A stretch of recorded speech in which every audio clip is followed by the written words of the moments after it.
Bueno, en esta oportunidad vamos a llevar lo que son los hemotisulares, ¿no?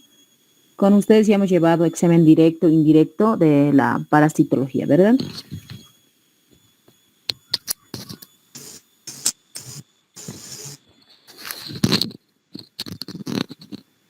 ¿Alguien de buen corazón puede contestar?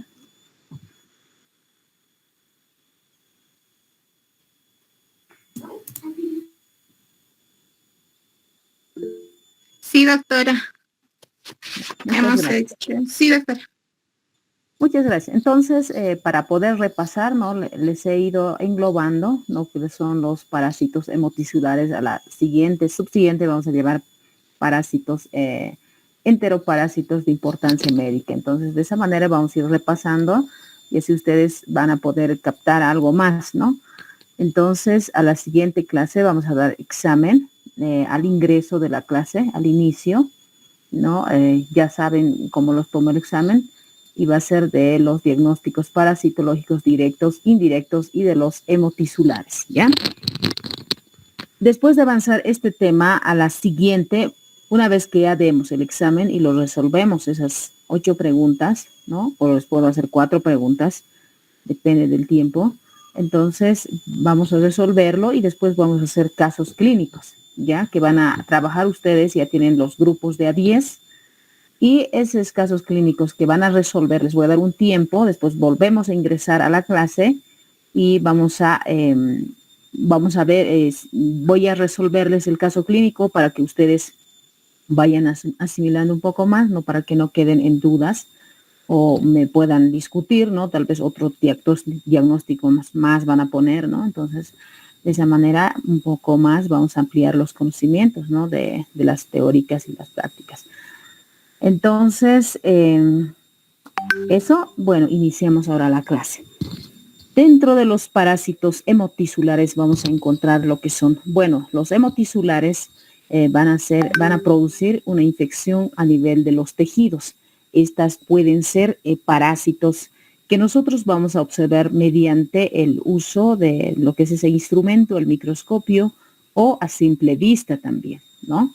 Los hemotisulares tienen un ciclo evolutivo monoxémico. Cuando hablamos de monoxémico, hemos dicho cuando para cumplir el ciclo evolutivo solo tiene a una especie, ¿no?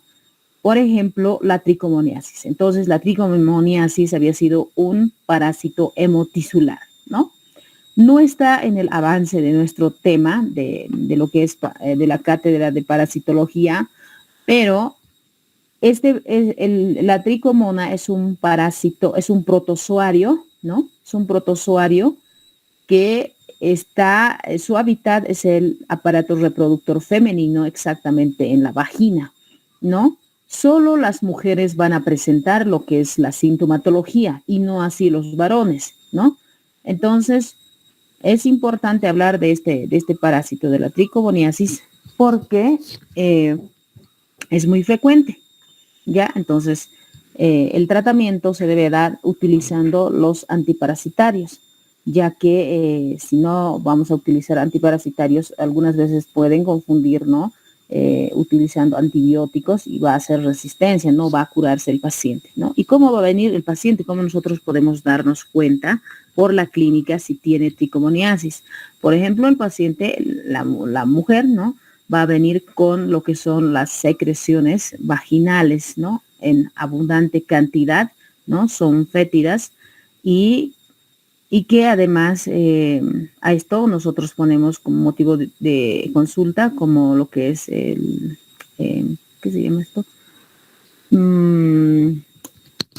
Ay, ahorita no se me viene el término, pero son secreciones parecido a la leche condensada, ¿no? Y nosotros al paciente, lo revisamos a la paciente en la camilla ginecológica, ¿no? También es un tema que la tricomoniasis que engloba o está dentro de lo que son las enfermedades de transmisión sexual. Entonces, en gineco les voy preguntando, ¿no? Ustedes ya van a saber que es un parásito, ¿no? La tricomoniasis. Entonces, una vez que viene el paciente, se llama leucorrea, ¿no? Nosotros, a la secreción vaginal abundante, porque toda mujer que ha iniciado su actividad sexual puede tener también secreciones, ¿no? Pero muy importante, ¿no? La característica de la secreción, ¿no? En este caso, cuando ha iniciado su actividad sexual, va a ser en escasa cantidad, no es fétida, no produce ninguna molestia, ¿no? Pero, sin embargo, cuando ya es tricomoniasis, cuando sufre por tricomoniasis, ya las secreciones son abundantes, como les decía, en su característica como leche condensada, ¿no? Con burbujas. Nosotros cuando le examinamos al paciente en la camilla ginecológica, entonces al deprimir lo que es el perine, podemos observar que tiene burbujas, ¿no? Burbujas, ¿ya? Una vez que ustedes quieren observar, además de que si hacemos lo que es el Papa Nicolau, ¿no? Utilizamos lo que es el espéculo, ¿no? Vamos a localizar lo que es el cuello del útero o el cervix, ¿no? Entonces ahí vamos a ver al cervix como en frutillas, ¿no? Como la fresa, puntitos rojos. Entonces eso ya por clínica ya nos hace pensar que está sufriendo o está cursando con tricomoniasis, ¿no? Entonces, como ustedes verán, esta tricomoniasis es de transmisión sexual, ¿no? Por contacto sexual. Pero doctora, puede ver, digamos, pacientes como de 12 años tal vez, que tengan leucorreas, ¿no? Y es fétida, es molestoso, ¿no? Y está por 2 semanas, 3, 4, un mes, puede ser, ¿no? Son crónicos, ¿no? Entonces, puede suceder en las niñas, puede, ¿no? Si es que se ha bañado tal vez con una mujer que esté infectada y se lavan en la tina, de esa manera puede contagiarse. O es que va la paciente a la piscina, pero les dicen, no, esto es por contacto sexual, ¿no? Es una infección de transmisión sexual, pero las pacientes nos niegan, ¿no? Que no ha tenido actividad sexual. Entonces puede ser que vaya a la piscina o se haya lavado en la tina con una persona que esté infectada de tricomona, ¿no? Pero el varón no presenta la sintomatología, ¿no? Ustedes pueden revisar a su pareja y no tiene nada, por eso se dice que es asintomático, ¿no? Tenemos que tomar en cuenta ese dato. También estos hemotisulares tienen ciclos evolutivos de tipo heteroxémico, ¿no? Es decir, necesitan de varias especies, 2 o más especies para cumplir su ciclo evolutivo, como cuando hablamos de la enfermedad de Chagas, ¿no? De la toxoplasmosis, etcétera. Estos parásitos hemotisulares, el mecanismo de acción es predominantemente mecánico, ¿no? Mecánico. Entonces, dentro de los hemotisulares tenemos a estos parásitos, ¿no? Como pueden observar ustedes, son bastantes, ¿ya? Entonces tenemos a la cisticercosis, había sido un hemotisular, ¿no? La cisticercosis va a ser producida por la Taenia solium, ¿no? Entonces le gusta a la Taenia solium viajar hasta el cerebro, ¿no? Se da el paseo y tiene predilección por el cerebro. Si está en el cerebro, vamos a decir que es una neurocisticercosis, ¿no? Causada por la Taenia solium. Se puede ir a los ojos, ¿no? Se puede ir a los músculos también, ya, o a otras partes del órgano, pero con mayor frecuencia se va al cerebro y es más grave, ¿no? Como en este caso, esto es una imagen, ¿no? Una resonancia magnética. Todos estos negritos que ven son quistes de lo que es la cisticercosis, ¿ya? Entonces sí se ven. Mientras más se aglomeren o de acuerdo al área donde se localicen, van a producir la signosintomatología. La hidatidosis, que es otro parásito hemotisular, ¿no? Que es producida por el Echinococcus granulosus, ¿no? Igual esta tiene, ¿cómo podemos adquirir? Por consumir vísceras, ¿no? Como el hígado, ¿no? O puede ser porque nosotros tengamos perros que no hagan control veterinario. Entonces, por ejemplo, estos son asintomáticos, las hidatidosis, ¿no? Cuando era niño, tal vez tenía varios perros que no hacen control veterinario, digamos a los 9 años, y después de 30, 40 años recién va a aparecer la hidatidosis, ¿no? Este es el quiste hidatídico, ¿no? En anterior clase les mostré el quiste hidatídico que estaba encapsulado, ¿no ven? Y les dije que hay varios quistes ahí adentro, ¿no? Células, quistes hijas, ¿no? Dentro de esas hay otras igual, ¿no? Entonces, esto es abierta y como pueden observar, ahí está. Entonces, la hidatidosis, igual el Echinococcus granulosus tiene predilección en el hígado, ¿no? Más del 70% de los pacientes sufren a nivel del hígado. Por eso dice hidatidosis, ¿no? Se puede ir a los pulmones, se puede ir también a los riñones, hasta a los huesos. En la fasciolosis, ¿no? Que es producida por la fasciola hepática, ¿no? Tiene mayor predilección, su hábitat es el hígado, digamos, ¿no? Entonces es producida por la fasciola hepática. Hemos dicho que podemos infectarnos por consumir verduras como el berro, o puede ser por consumir también hígado, ¿no? Que no esté bien cocida y ahí puede estar los quistes de la fasciola hepática. Las esquistosomiasis también son otros parásitos que están dentro de los hemotisulares, ¿no? Igual tiene mayor predilección a lo que es el hígado, el órgano macizo, ¿no? Y las vías urinarias. Las triquinosis, que no lo vamos a llevar, pero es importante que conozcan, más que todo está en las larvas, en los tejidos musculares. Le gusta irse, es producida por el consumo de carne que esté infestada con esas larvas, ¿no? De Trichinella spiralis, ¿ya?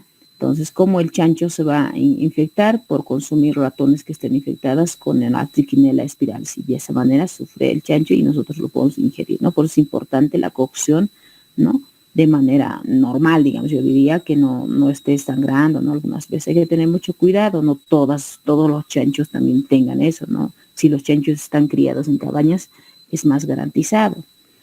Las larvas migrans, nosotros diagnosticamos larvas migrans cuando se van a la piel, ¿no? Ustedes ven en la piel, por ejemplo, acá en este brazo, pueden ver un gusano que está dentro de la piel, ¿no? A eso se diagnostica como larva migrans. Tenemos las filarias, ¿no? Las filariasis, o lo que se conoce comúnmente como elefantiasis, ¿no? Se van a los ojos y al sistema linfático, ¿no? Alguna vez en la piel puede estar y se ve los oncocercomas, ¿no? Producidas por los oncocercabólvulos. Las tricomoniasis que les dije, con mayor frecuencia, están en lo que es en la vagina, ¿no? En el aparato reproductor femenino, en el aparato genital femenino. Entonces ya saben, las tricomonas son parásitos, ¿no? Son los únicos parásitos que producen leucorreas ahí abajo, ¿no? Tenemos a la toxoplasmosis, que también ya hemos llevado, más que todo está en la sangre, en el cerebro y en los ojos, ¿no? Hemos hablado de la tríada de la tríada de Sabin, donde a nivel del cerebro producen calcificaciones intracerebrales, ¿no? A nivel de los ojos, una coroides-retinitis. Y si todos los pacientes sufren, entonces quedan con ceguera, ¿no? Tripanosomiasis, ¿no? Que es producida por el Trypanosoma cruzi, ¿no? En este caso es una enfermedad parasitaria de tipo vectorial, ¿no? Por el vector Triatomino infestans, que se conoce comúnmente la vinchuca, ¿no? Están esos en la sangre cuando está en la fase aguda y se van a los tejidos en la fase crónica, ¿no? Y latente. Se va al corazón, se va a los intestinos. La malaria también es otra enfermedad transmitida por vector, ¿no? Por el mosquito hembra Anopheles, ¿no? Que generalmente su hábitat es el hígado y la sangre, exactamente los glóbulos rojos, ¿no? En la leishmaniasis la encontramos a nivel de la piel, ¿no? Como en este caso, esta es una leishmaniasis que se puede ver, ¿no? Una lesión eritematosa, puede ser con bordes levantados, ¿no? De color violáceo, con fondo limpio, indoloro, con secreción seromática, ¿no? Entonces, esa es la característica de la lesión de la leishmania. Entonces, para que ustedes sigamos repasando, la parasitología se va a clasificar entonces en helmintos, protozoos y artrópodos, ¿no? Dentro de los helmintos son gusanos, ¿no? Pueden ser planos o pueden ser cilíndricos, ¿no? Tubulares, como las Ascaris lumbricoides que les decía. Entonces, dentro de los gusanos platelmintos, estos platelmintos pueden ser pequeños planos y largos acintados, pero segmentados, también planos, ¿no? Dentro de los pequeños planos tenemos a la fasciola hepática, que nos va a producir la fasciolosis o la esquistosomiasis. Dentro de los céstodos, que les decía, son acintados grandes que pueden llegar a medir hasta 8 metros, ¿no? 10 metros, ¿no? Y son segmentados, planos, acintados, son hermafroditas, ¿no ven? No necesitan del macho ni de la hembra. Tenemos a la hidatidosis, ¿no? Entonces, esos son los que están dentro de los hemotisulares, ¿ya? Los nemátodos, dentro de los nemátodos tenemos a la triquinosis por la Trichinella spiralis, las larvas migrans, las filariasis, ¿no? Todos ellos. Los protozoos ya hemos llevado a la tricomonía, no hemos llevado a la tricomoniasis, pero sabemos que es un parásito, un protozoario flagelado, les decía, ¿no? La toxoplasmosis lo hemos ido avanzando, ¿no? Que es producida por el Toxoplasma gondii, ¿no? No solo es por ingesta, no solo es por tener gatos que no tengan control veterinario, sino había sido más que todo por consumir alimentos que estén infestados con ooquistes, o puede ser por consumir carnes poco cocidas o mal cocidas que estén infestadas con quistes tisulares de Toxoplasma gondii, ¿no? La malaria también es otra enfermedad vectorial que les dije, ¿no? Las tripanosomiasis es causada por vectores también, como la vinchuca, ¿no? O el Triatomino infestans, ¿no? Y las leishmanias. Como verán ustedes, cuando yo les pregunto cuáles son los protozoos hemotisulares, ustedes los 5 me tienen que mencionar, ¿no? Dentro de los artrópodos están los mosquitos anófeles, la mosquita lutzomia y el Triatomino infestans, ¿no? Los triatoms.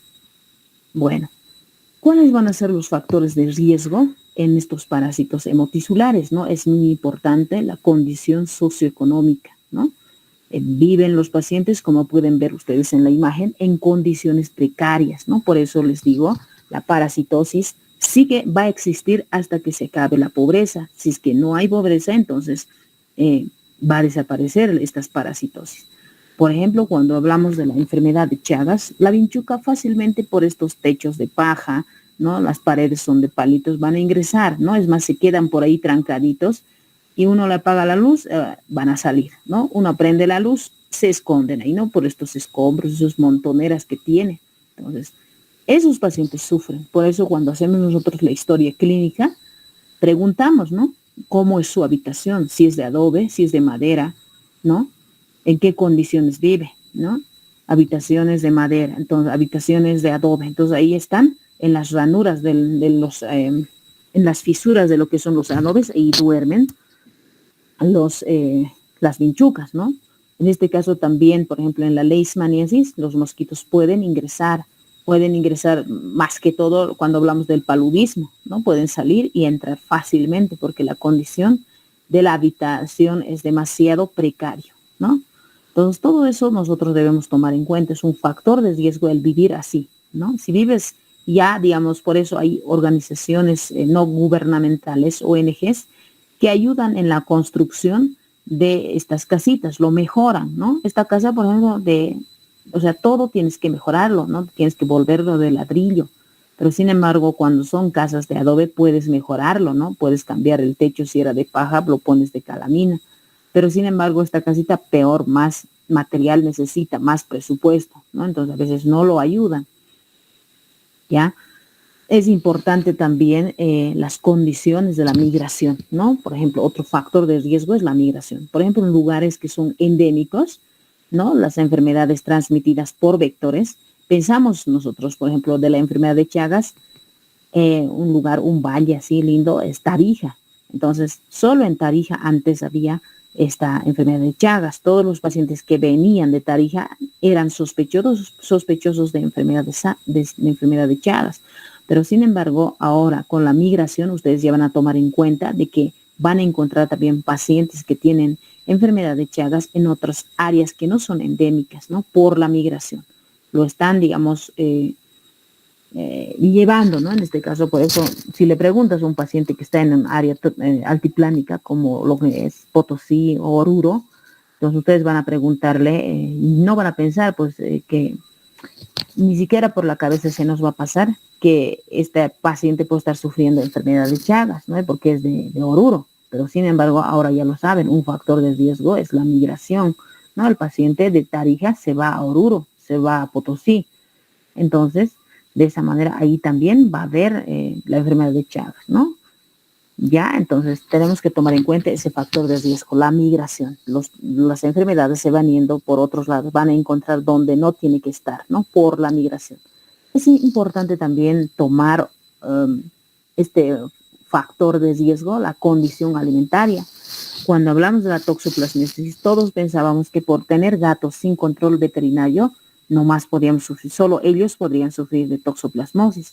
Pero sin embargo, también puede ingresar por la por los alimentos, ¿no? Por eso es importante tener el cuidado con los alimentos. Pueden estar los ooquistes de Toxoplasma gondii, les dije, ¿no? Hasta pueden estar en lo que es las verduras, ¿no? O la carne también, ¿no?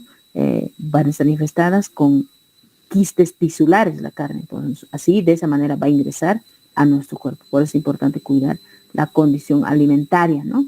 En qué condiciones lo vamos a comer. En la enfermedad de Chagas también, ¿no? Ingresa por la mucosa. Estos parásitos también pueden ingresar por la piel, ¿no ven? Por la piel, la vinchuca nos pica, ¿no? Y después nosotros lo rascamos y lo introducimos por el ojo. Podemos introducirlo también por la vía oral de manera accidental, les dije, o sea que los alimentos van a estar contaminados con las heces fecales del Triatomina infestans y de esa manera también podemos infectarnos nosotros, ¿no?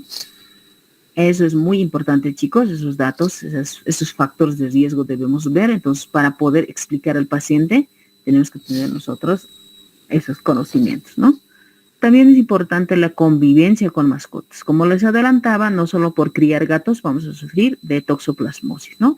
El gato una sola vez va a eliminar junto con sus heces fecales los ooquistes, ¿no? Porque hemos dicho que el gato es un huésped definitivo, ¿no?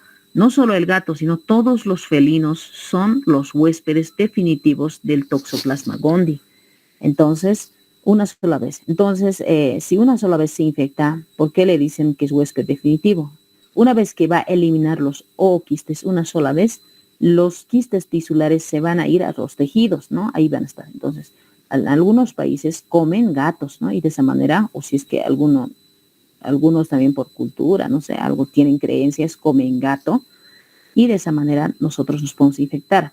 Por ejemplo, en lo que es el Beni, en esos lugares comen también los jaguares, ¿no? Que son felinos, los tigres, ¿no? Lo van comiendo, entonces puede estar en sus tejidos también, ¿no? Los quistes tisulares, ¿ya? El perro, por ejemplo, ¿por qué está ahí, no? Es un huésped intermediario para la enfermedad de Chagas, ¿no?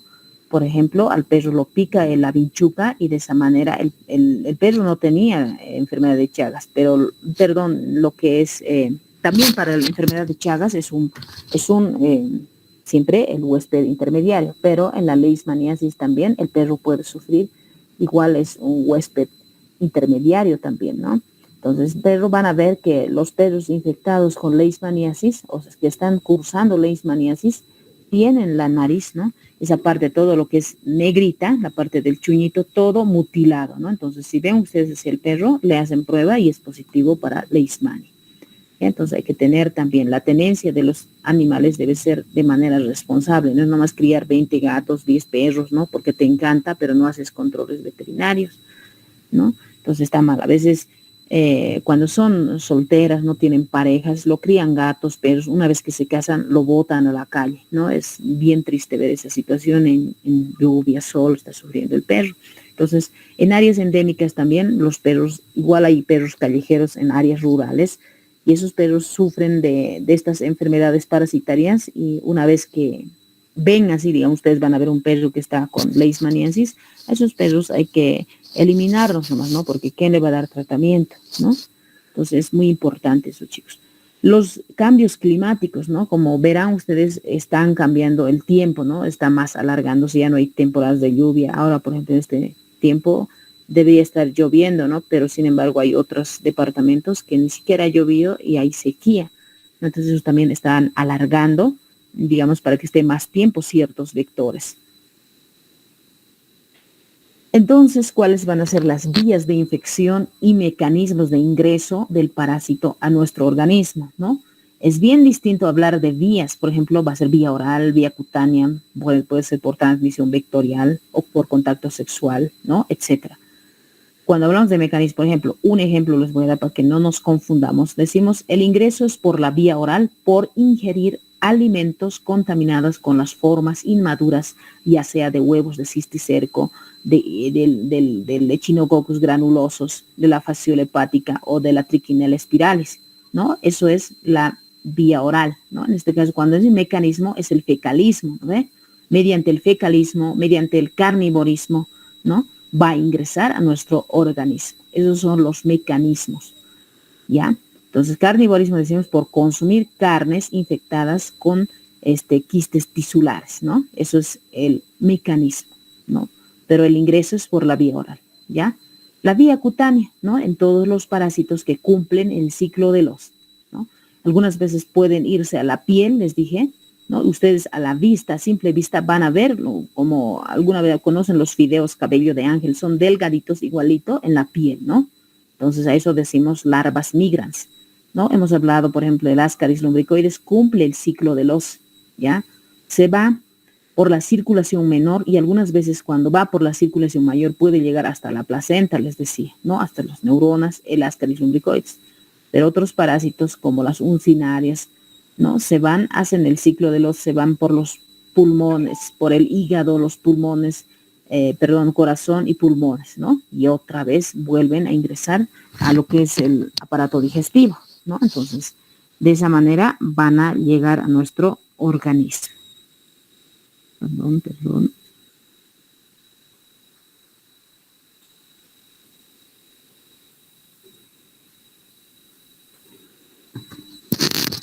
Bueno, entonces la transmisión vectorial, ¿no? ¿Cómo va a ingresar mediante los vectores? Va a ser por inoculación, ¿no? ¿Qué quiere decir inoculación? Les voy a ir recalcando, otros tal vez ya lo han entendido, cuando el anófeles o puede ser la lutzomia nos pique, nos introduce, es decir, nos inyecta o nos escupe, digamos, al picar, ¿no? Los parásitos. Sin embargo, cuando decimos picadura, por ejemplo, en la enfermedad de Chagas, ¿no? En la tripanosomiasis americana es por picadura, ¿no? ¿Por qué? Ahí no nos inocula, sino que nos pica, pero se sacia este triatomino infestans, la vinchuca, y como sinvergüenza deja sus deposiciones fecales, ¿no? Y esa deposición fecal del triatomino tiene los promastigotes metacíclicos, ¿no ven? Entonces nosotros por el rascado lo introducimos. Eso es picadura, ¿no? Por inoculación es como cuando se administran medicamentos por vía intramuscular endovenoso, lo metemos, ¿no? Administramos, igualito nos deja, ¿no? Dentro, eso es inocular, ¿no? Ahí tenemos. Por contacto sexual, les decía, la tricomoniasis, ¿no? Siempre es por contacto sexual, ¿ya? Siempre.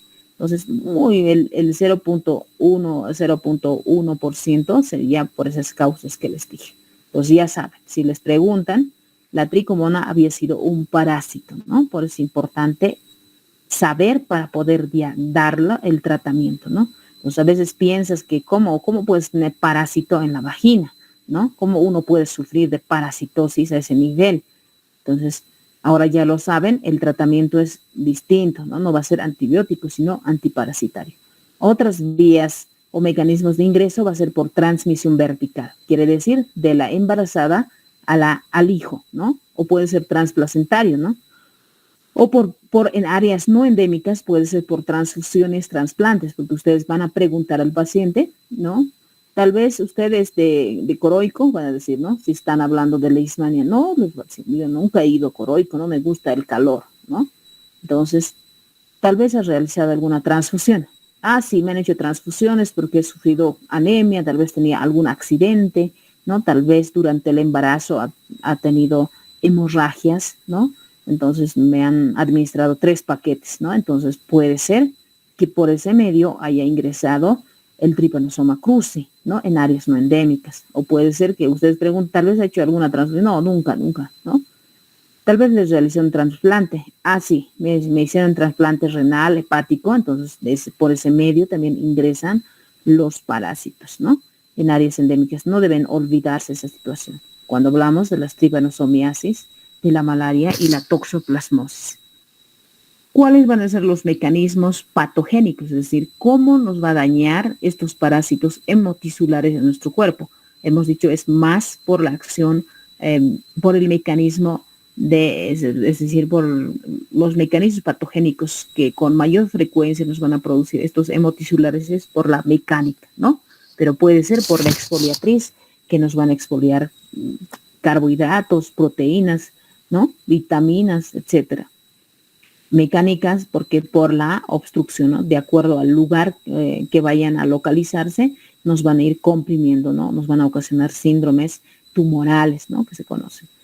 Por la vía obstructiva se van a los conductos, por ejemplo, en la duela hepática o en la fasciolosis, ¿no? Se van a los conductos y nos puede producir una ictericia obstructiva, ¿no? Por ese parásito, ¿ya? Entonces el paciente va a estar amarillo y además va a tener prurito porque está circulando su bilirrubina, ¿no? Una acción tóxica, estos parásitos producen sustancias, ¿no? Excretan sustancias y eso es que va a producir, o por ejemplo, cuando ingresa por la mucosa, esa deposición fecal del triatomino produce esa reacción, ¿no?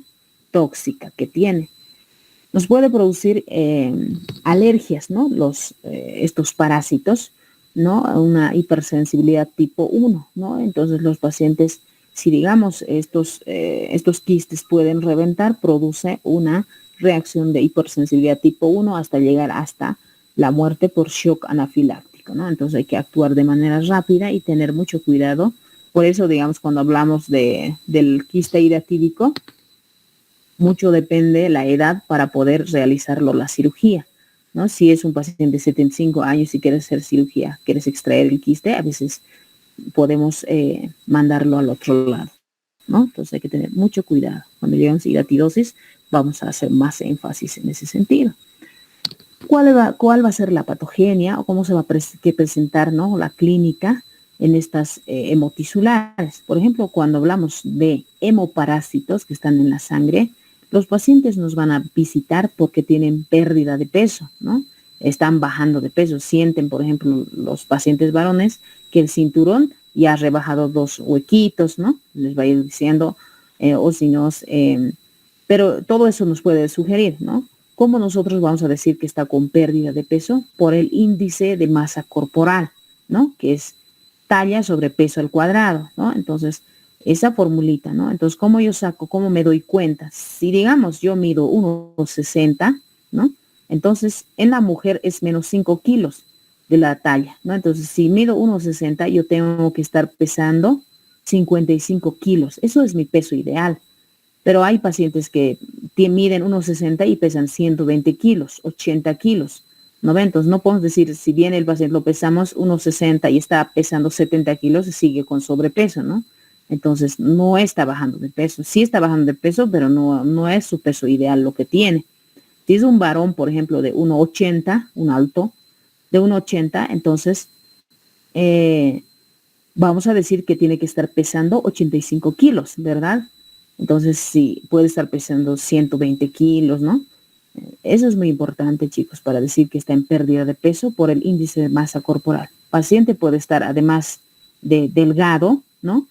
Puede tener anemia, ¿no? ¿Cómo yo me doy cuenta? El paciente está pálido, piel y mucosas pálidas, ¿no? Tal vez puede tener malestar general, tal vez tiene cefaleas, ¿no? Esas son alteraciones sistémicas, ¿no? Entonces, ¿cómo me doy de cuenta que tiene anemia? Además de que está pálido, vamos a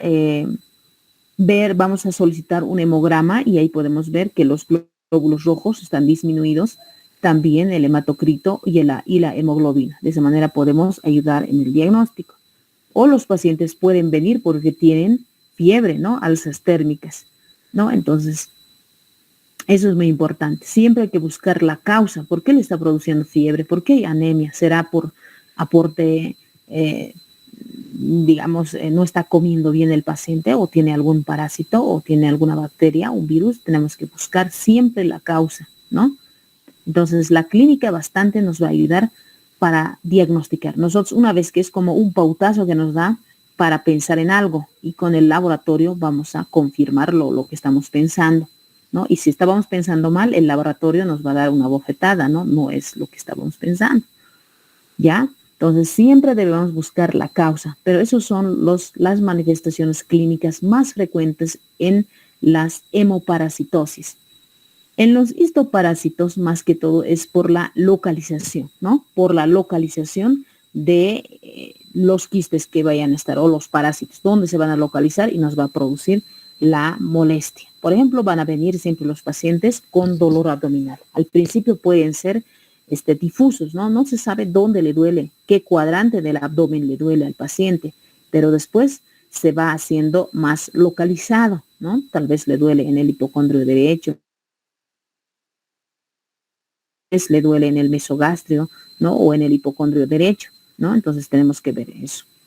Las palpitaciones, ¿no? Pacientes que tienen alteraciones en el ritmo cardíaco, ¿no? Es muy importante, ¿no?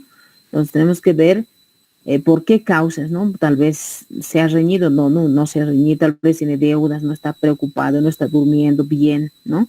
Entonces, o tiene otras dolencias, puede ser que aumente la frecuencia cardíaca, ¿no? Entonces, para descartar, siempre tienen que pedir un electrocardiograma, ¿no? Y solicitan un electrocardiograma y ahí no hay nada, entonces vamos a estar tranquilos.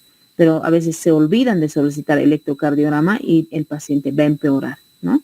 Tal vez estaba en la fase latente de lo que es, en la fase latente de la enfermedad de Chagas no hay síntomas, les dije, ¿no? Pero puede aparecer, ¿no? Palpitaciones o alteraciones del ritmo cardíaco y nosotros estamos en la obligación de solicitar, ¿no? Un electrocardiograma, sugerirle al paciente, ¿no?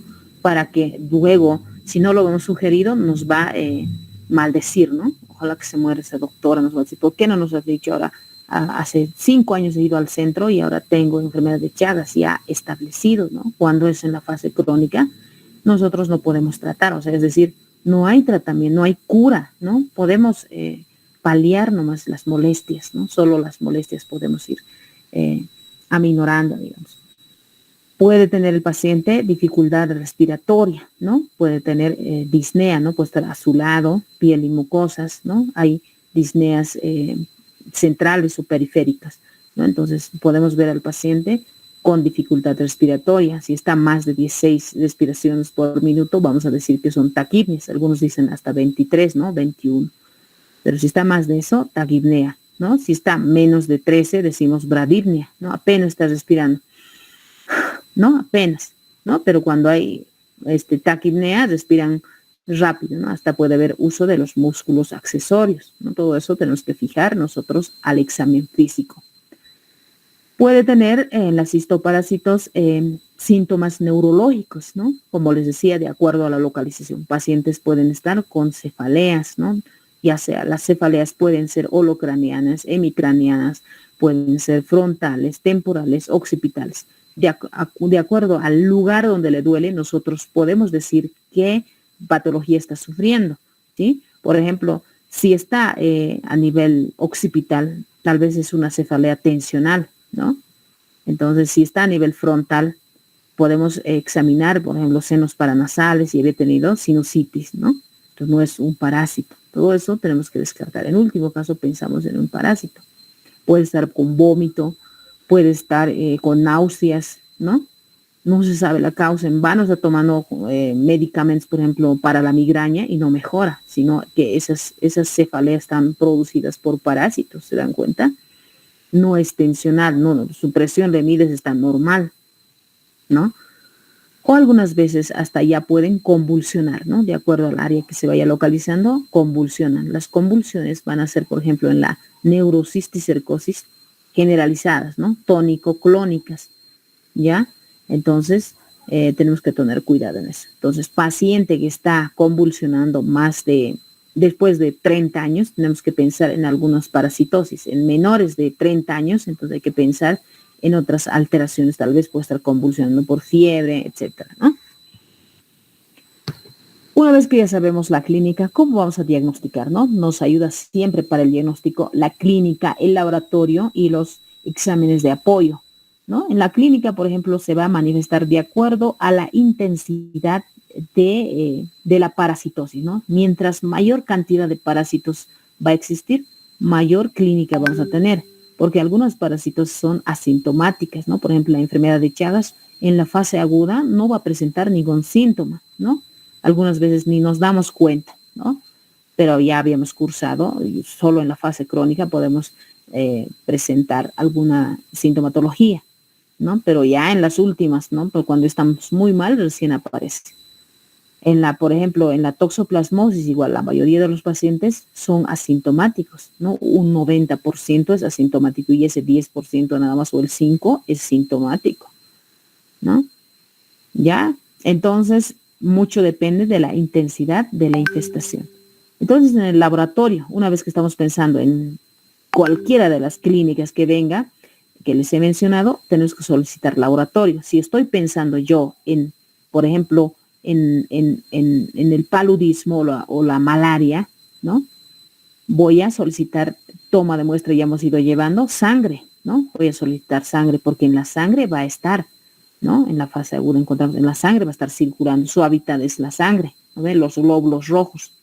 Entonces voy a hacer un frotis sanguíneo para descartar si es paludismo o es Trypanosoma cruzi, ¿no? Es decir, enfermedad de Chagas. Puedo solicitar también muestra como en la sangre, pero puedo realizar la gota gruesa para lo que es igual la malaria, ¿no? O puedo hacer observación en sangre fresca para buscar los tripomastigotes de la enfermedad de Chagas, ¿no ve?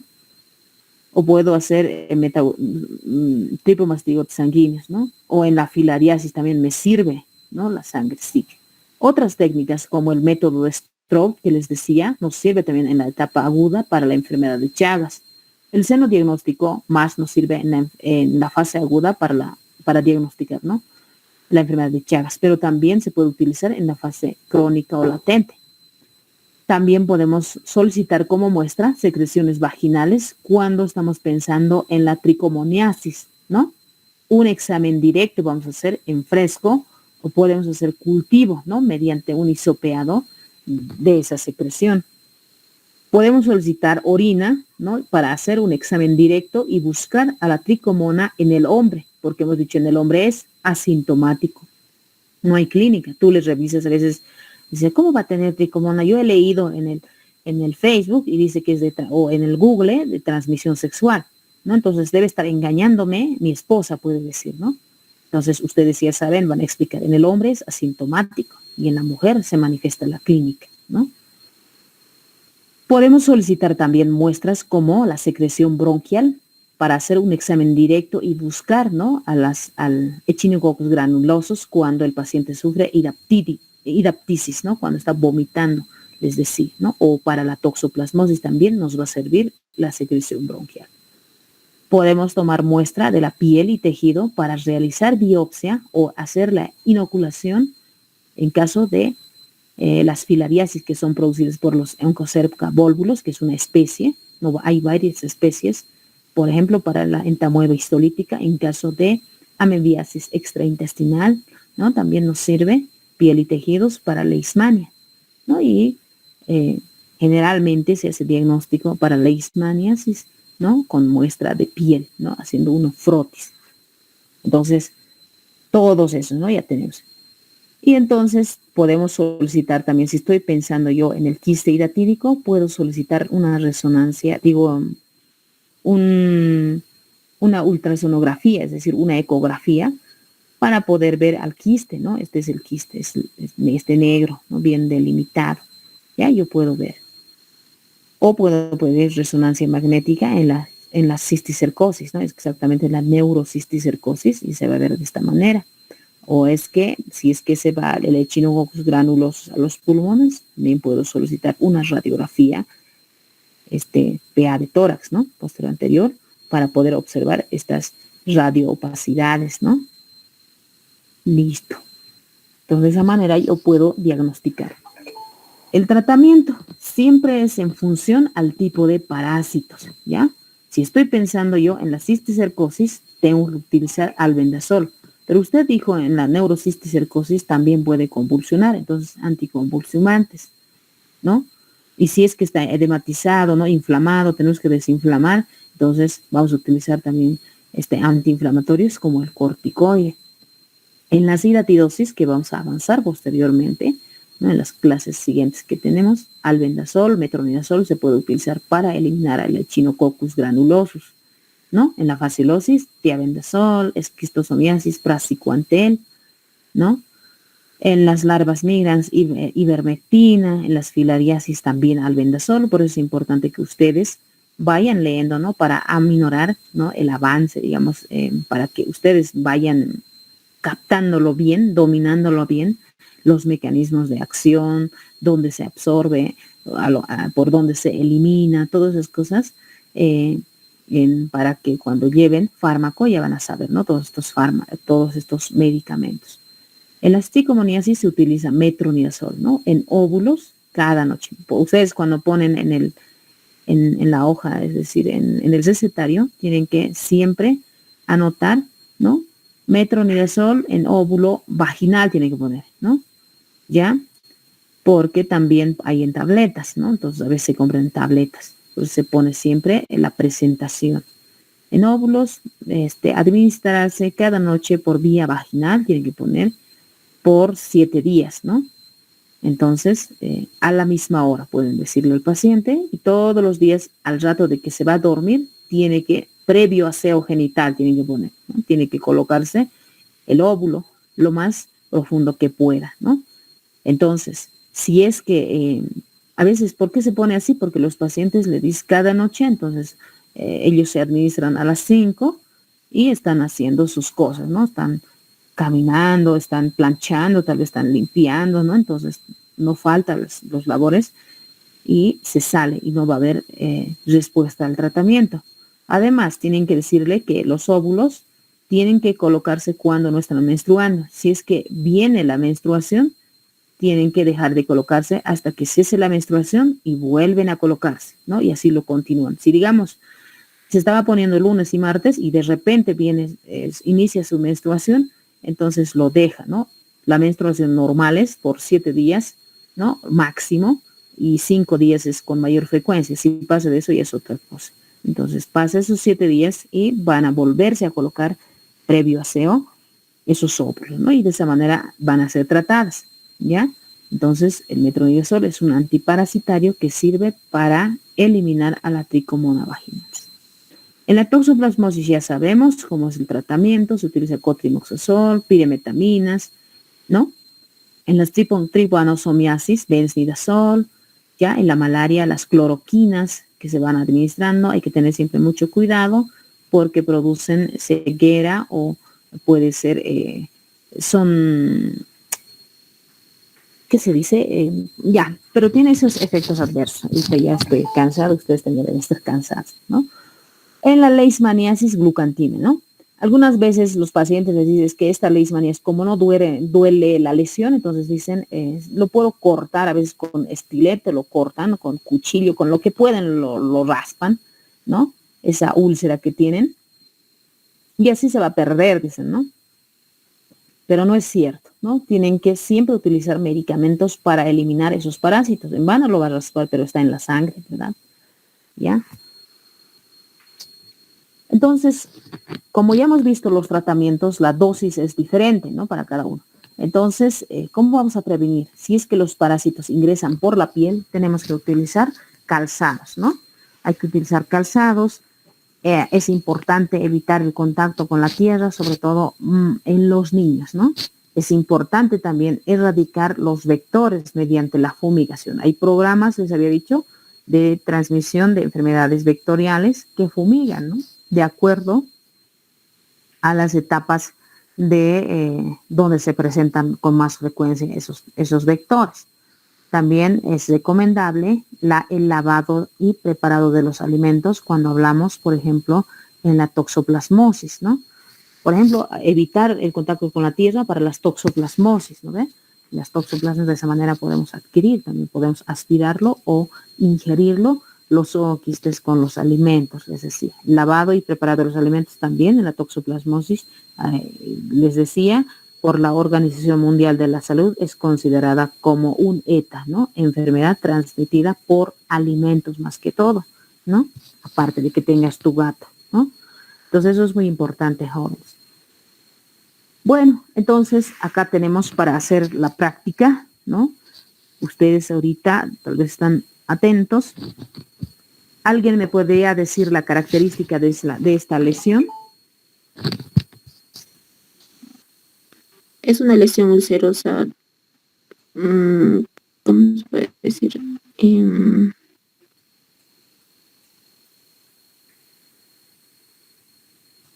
A ver, ¿cómo te llamas? Es una lesión por leishmaniasis, ¿verdad, doctora? Sí, muy bien. por sus No, bordes rojizos y, ¿cómo se puede decir? Los bordes regulares. mira, estos no son rojizos, ¿han visto? No es rojizo, es azulado o violáceo, Azulado. dice, ¿no? Ah, sí, ¿Ya? claro. Esos bordes, como puedes ver, estos no son sobreinfectados, entonces tienen bordes solo levantados, endurados, ¿no? Con fondo limpio, con secreción cero hemática, Sí. con tejido de granulación y lo más importante es indoloro. Así tienen que describir, ¿no? Cuando les pregunte cuál es la característica de las úlceras de una leishmaniasis cutánea, ¿no? Esto es una leishmaniasis cutánea. Si digamos nosotros no lo tratamos a este paciente, nos olvidamos de la leishmaniasis, entonces le damos antibióticos, digamos, penicilina, lo vamos a administrar, que tiene una acción hasta 30 días, la penicilina benzatínica, no va a funcionar, ¿no? El paciente otra vez va a volver hasta que te recuerdes, ¿no? Y si no, va a ir hasta la ciudad, ¿no? Entonces, no le hemos podido diagnosticar, es algo frustrante. Solo leishmania no hemos podido diagnosticar, ¿no? Entonces, tienen que memorizarse, o sea, tenemos que hacer funcionar nuestra memoria fotográfica. Cuando ustedes vean esta lesión y están en área endémica, pensar en esta. Aunque no estén en área endémica, tienen que pensar, ¿no? En una leishmaniasis. Preguntar, les había dicho, los factores de riesgo son la migración de los pacientes, ¿no? Entonces, a veces los pacientes, como les decía en las teóricas, ya no quieren ir, digamos, a la feria, ¿no? Y si es que van a ir, lo vendan esto tal vez con alguna una gasa, ¿no? Alguna tela que encuentren y hasta lo tapan por encima con lo que es un yurex, ¿no? Una cinta, scotch, para que no salga el líquido, porque va a ir mojando, ¿no? Entonces rápido se van, y algunas veces ya no van ni a la feria ni a las reuniones. ¿Ya? Entonces esa es la característica de la lesión, solo levantado, endurado y no duele, ¿no? Y esta se puede desaparecer en 6 meses, se puede curar solo sin que le puedas colocar nada, se cura en 6 meses hasta 2 años, ¿no? Va a aguantar.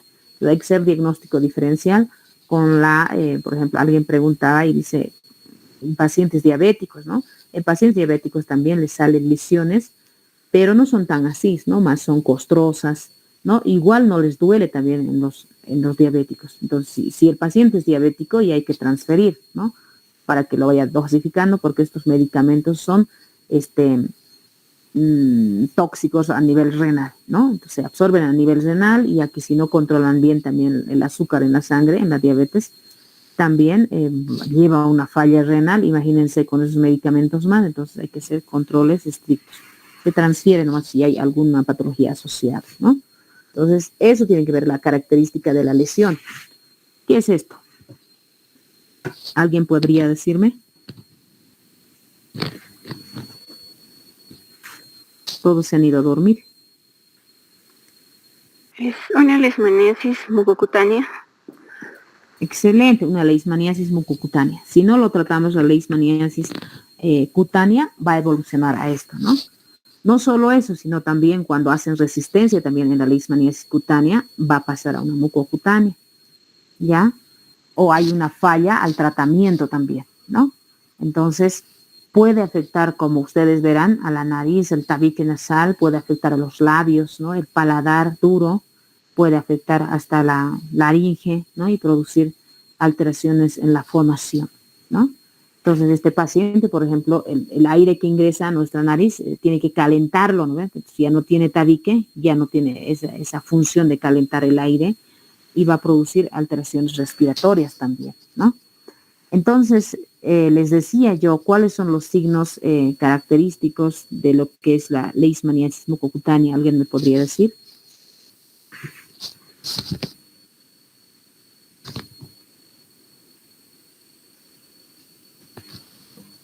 Nadie está, solo la compañera.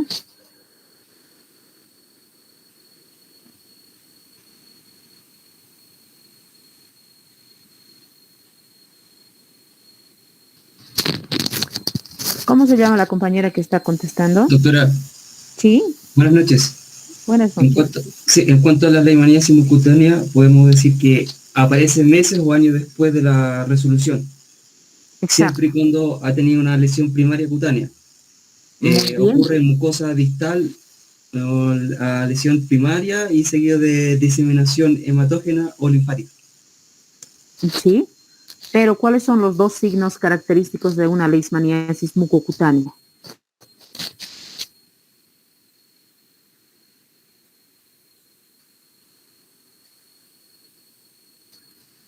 Bueno, nadie quiere hablar.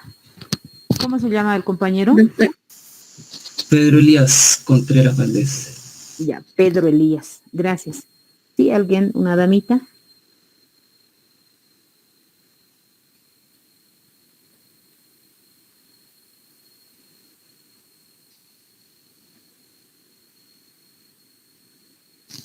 Bueno, ya que no está con ánimos de participar, los signos característicos de una leishmaniasis mucocutánea son el nariz de tapir y el cruz de Scomel, que ocurre a nivel de lo que es el paladar duro, ¿no? Y la nariz de tapir en la nariz, obviamente, ¿no? Por la mutilación de los cartílagos del tabique nasal.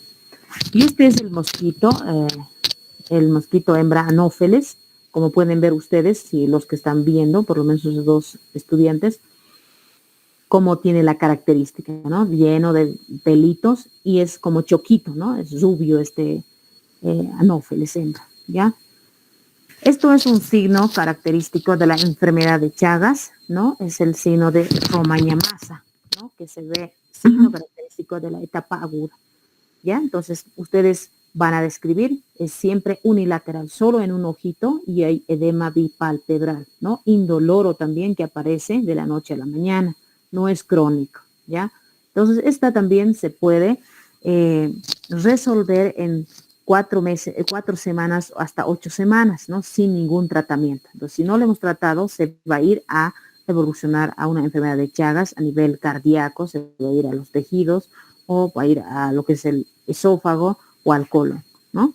Entonces, como yo me doy cuenta, puede estar hasta con dacriorrea, ¿no? Puede estar lagrimeando el paciente, y este color violáceo va a estar, ¿no? Y después nosotros lo examinamos a nivel retroauricular, van a estar aumentados las adenopatías, ¿no? Como ustedes pueden estar palpando, como si fueran arvejitas, ¿no? Nodulares ahí, y son un poco dolorosas a la presión, a la digitopresión, ¿no?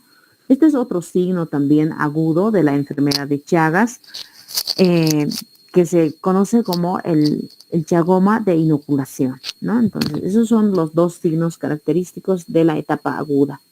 Y, obviamente, este es el vector, el Triatoma infestans, que nos va a producir la enfermedad de Chagas, ¿no? Entonces, esta puede hacer vuelos cortos y es la hematófaga, ¿no? Una hembra, Triatomino infestans, que se alimenta de sangre de los vertebrados para poder madurar sus huevos, ¿no? Entonces, como verán, ustedes tienen franjas negras y rojas, ¿no? Entonces, estas son los hematófagos. Y las otras que vean estas franjas naranjadas o otros colores, tal vez algunos son medio amarillos, verdosos, esos son fitófagos, ya se alimentan de las plantas. Entonces, van a encontrar donde hay plantas, ¿no? Donde hay frutales, ahí van a encontrar esos tipos de triatomina, ¿no? Y este es el último que les presento, ¿no? Para que concluyan durmiendo, ¿no? Si les ofendo, mil disculpas. El mosquito mosquito Anopheles hembra, ¿no? Que nos va a producir la malaria o el paludismo, ¿no? Como verán, es más negrito, ¿no? Es morenito, no es lo mismo que el choco del que nos produce la leishmanias, la Lutzomia longipalpis, ¿no? Entonces, el mosquito Anopheles se conoce comúnmente con el nombre de zancudo, ¿no? Como verán, tienen patas largas, por eso algunas veces tienen algunas veces tienen esos modos calificativos, más que todas las mujeres, cuando se ponen las chicas unos tacones altos de 10 centímetros, ¿de cuánto será? Y se ven, y tienen patas largas, ¿no? Y parecen zancudos, decimos. Entonces, de eso se van a recordar, lo que nos van a producir la enfermedad del paludismo o lo que es la malaria, chicos. Bueno, chicos, eso es todo. En vista de que están cansados, nos vemos a la siguiente clase y vamos a